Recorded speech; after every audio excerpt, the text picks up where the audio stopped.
Kalau kalian lagi ada rencana buat upgrade smartphone kalian, stop dulu. Jangan terburu-buru karena aku bakalan ngasih tahu kalian sebuah smartphone yang pas banget buat dibeli di tahun 2023 ini. Apalagi kalau bukan iPhone 12. Emangnya kenapa harus beli iPhone 12? Padahal kan udah ada tuh iPhone 14 atau katakanlah iPhone 13 lah yang lebih bagus daripada iPhone 12. Nah, aku bakalan bahas satu persatu kelebihan dari iPhone 12 ini dan kenapa kamu harus beli smartphone ini di tahun ini. Buat teman-teman yang udah penasaran, yuk jangan lupa buat like dulu di video ini dan langsung aja kita mulai videonya, tapi setelah yang satu ini.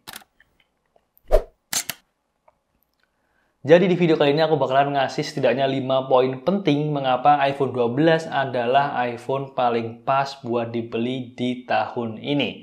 Apalagi sekarang ini masih tergolong awal tahun 2023. Kenapa sih harus iPhone 12? Kenapa nggak iPhone 13 atau iPhone 14 gitu? Kalau iPhone 14 kayaknya skip dulu deh ya, karena memang itu adalah iPhone terbaru, fiturnya juga baru dan harganya juga terbilang masih tinggi. Ya pasti gampang banget dong aku ngerekomendasiin iPhone 14.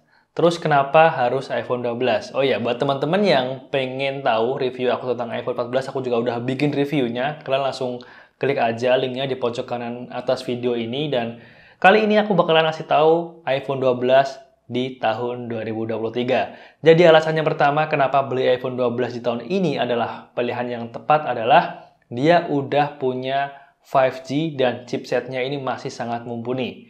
iPhone 12 merupakan iPhone pertama yang dibekali dengan hardware 5G ya. Artinya iPhone generasi sebelumnya seperti iPhone 11, iPhone X, iPhone XR itu nggak akan bisa mendapatkan jaringan 5G meskipun mau diupdate ke iOS terbaru pun.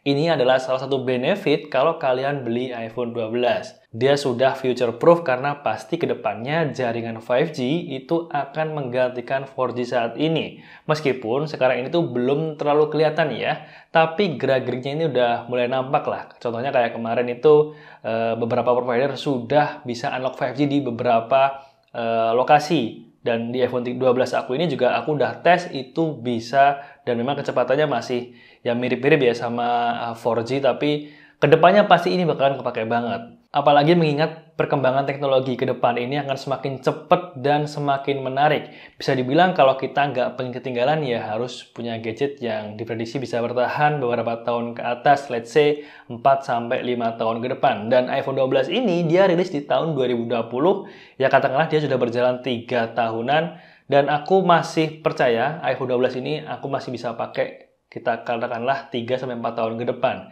Nah, sedangkan kalau ngomongin chipsetnya sendiri, iPhone 12 ini pakai chipset Apple A14 Bionic, sedangkan iPhone terbaru yaitu iPhone 14 itu dia pakai chipset Apple A16 Bionic.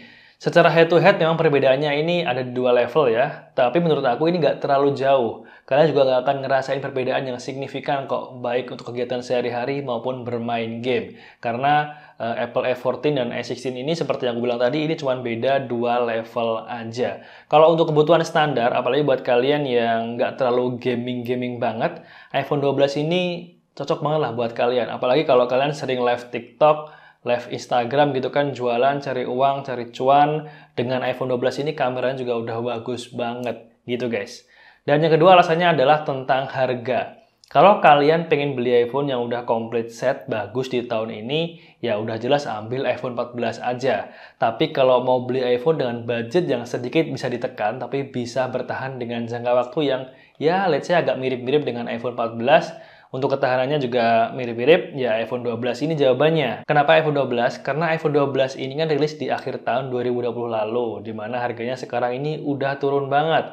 Barunya kalau kalian cek di online store itu bisa dibilang ada di angka di bawah 10 jutaan, which is di 9 jutaan lah di tahun ini untuk kapasitas storage yang paling kecil. Dan itu tentunya akan terus turun di beberapa bulan ke depan, karena sekarang ini masih awal tahun loh. Kalau misalnya kita lihat di pertengahan tahun atau di akhir tahun, pasti harganya bisa nyentuh di 8 jutaan untuk versi barunya. Sementara kalau misalnya kita bandingkan dengan iPhone 13 baru dengan varian storage yang terendahnya, harga ini masih terpaut di 3 jutaan. Karena setelah aku cek di e-commerce, itu harga iPhone 13 masih di angka 13 jutaan. Apalagi kalau dibandingin dengan iPhone 14, ini masih di 5 jutaan lah bedanya. Jadi bisa dikatakan terdapat diferensiasi harga sebesar 4 juta dengan iPhone 13 dan 5 juta kalau dibandingkan dengan iPhone 14. Lantas mana yang paling worth it buat dibeli? Gini, jadi kalau misalnya kalian ngerasa perbedaan harga dari iPhone 12 dengan iPhone di atasnya itu bukan merupakan dana atau sesuatu yang banyak, ya ambillah iPhone terbaru karena fiturnya lebih baru, kemudian chipsetnya baru dan tentunya untuk lifetime-nya akan lebih panjang dibandingkan dengan iPhone 12.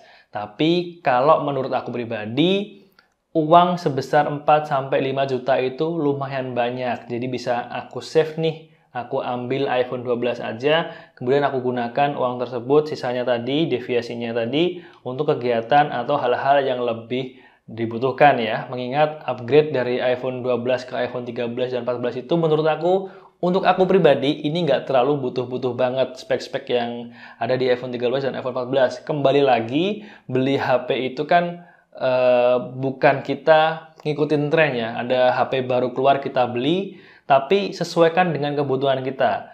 Let's say kebutuhan aku adalah untuk sosial media, kemudian untuk live di beberapa platform sosial media juga. Dan aku bukan merupakan gamer yang setiap hari main game, katakanlah lebih dari 2 jam itu. Aku nggak tipikal orang seperti itu. Makanya aku bilang iPhone 12 ini udah cukup, nggak perlu iPhone 13 ataupun iPhone 14. Tapi mungkin hal ini akan berbeda dengan preferensi kalian semua. Mungkin ada yang seperti aku atau bahkan ada yang ya lebih edik dari aku, lebih suka main game berat, kemudian memang dia suka nonton HP terus dan butuh spek yang tinggi, yaitu beda cerita. Tapi ya untuk tipikal orang kebanyakan di Indonesia, ya iPhone 12 ini sudah sangat-sangat mumpuni. Jadi, menurut kalian gimana nih? Apakah iPhone 12 ini worth it buat dibeli? Tuliskan komentar kalian di bawah ya. Dan kita lanjut ke alasan yang ketiga, yaitu tentang desainnya. iPhone 12 ini mengusung desain yang baru dibandingkan dengan seri sebelumnya, di mana karakter desain dari iPhone 12 ini berbeda dengan iPhone 11 series ke bawah sampai dengan iPhone 6, yang mana iPhone tersebut masih mempertahankan desain curve edge-nya. Di iPhone 12 ke atas ini dikembalikan seperti desain iPhone era Steve Jobs kayak iPhone 4 dan iPhone 5 series.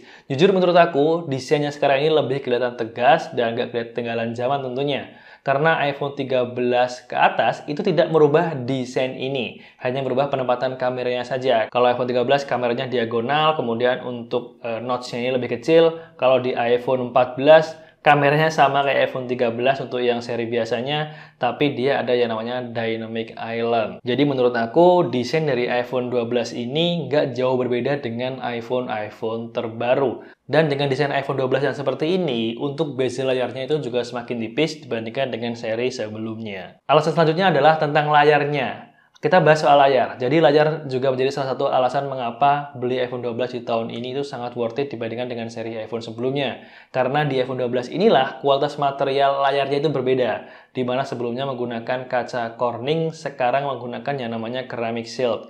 Ceramic shield sendiri ini merupakan teknologi kaca yang menambahkan lapisan kristal nanokeramik di bagian paling luar dari layar. Apple juga mengklaim bahwa ceramic shield ini memiliki ketahanan 4 kali lipat lebih tangguh daripada iPhone pendahulunya.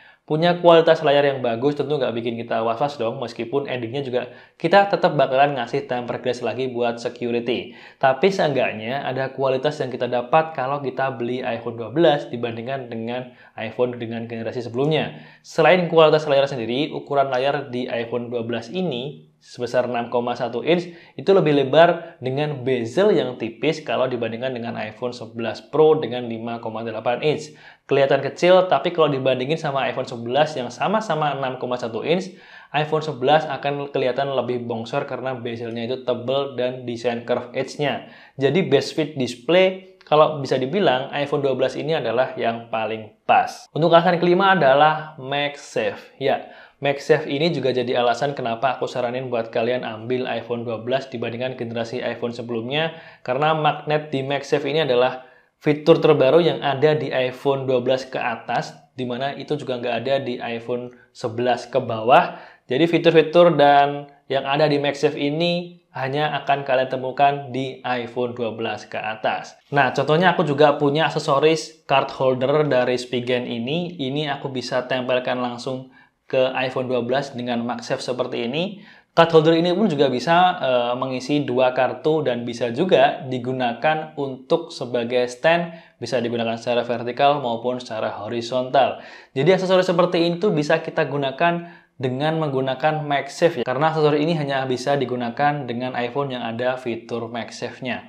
Oh iya, buat kalian yang tertarik sama aksesoris ini, aku juga udah nyertakan linknya di kolom deskripsi dan juga di kolom komentar di bawah video ini, jadi kalian langsung check out aja di sana. Selain aksesoris yang aku bilang tadi, tentunya kayak power bank dan lain-lain juga sudah banyak yang menggunakan teknologi MagSafe, jadi nggak ribet-ribet, tinggal kita tempel aja sambil kita mainkan, itu bisa digunakan. Nah, menurut kalian apalagi nih poin yang membuat iPhone 12 ini menjadi worth it untuk dibeli? Kalian langsung tuliskan komentar kalian di bawah ya. Dan aku mau tanya ke kalian, siapa sih yang sekarang punya atau lagi megang iPhone 12?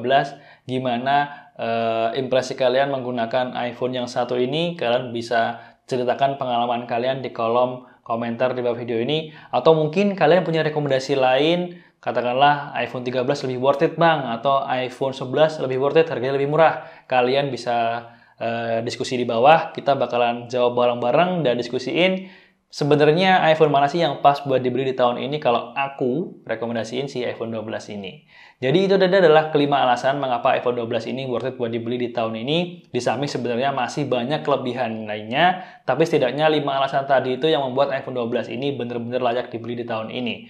Memang sebenarnya iPhone 12 ini nggak bisa dibilang murah juga, karena harganya itu juga ya under 10 juta atau di atas 5 juta itu merupakan smartphone yang premium lah ya, bisa dibilang. Tapi ya buat kalian yang memang berencana baru pertama mau beli iPhone atau mau upgrade dari seri iPhone yang udah jadul, katakanlah iPhone 6s, iPhone 7, iPhone 8 dan punya budget under 10 juta, ya menurutku sih nggak perlu dihabisin semua ya. Kalau misalnya kalian punya budget under 10, tapi kalian pengen iPhone 13, menurutku iPhone 12 aja ini udah sangat layak untuk dibeli. So, mungkin itu adalah review dari iPhone 12 di tahun ini. Semoga video ini bisa membantu teman-teman semua untuk memutuskan beli iPhone di tahun 2023 ini. Dan kalau misalnya kalian suka sama video ini, jangan lupa klik like dan share ke teman-teman kalian lewat sosial media.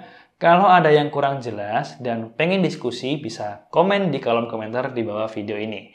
Aku juga minta saran kepada kalian semua, video apa lagi yang pengen kalian tonton di channel ini, tulis aja di kolom komentar di bawah, nanti aku bakalan buatkan videonya. Sampai bertemu lagi di video selanjutnya, saya Galang pamit dan have a nice day.